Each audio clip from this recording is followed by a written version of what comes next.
வாழ்க்கையை உமக்காக அர்ப்பணித்தேன்.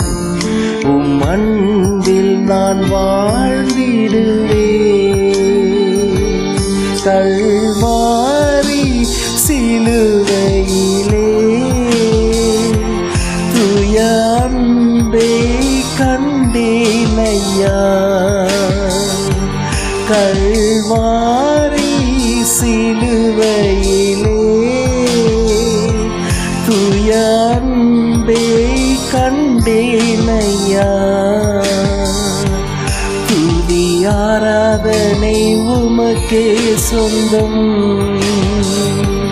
துதி ஆராதனை உமக்கே சொந்தம். துதி ஆராதனை உமக்கே சொந்தம்.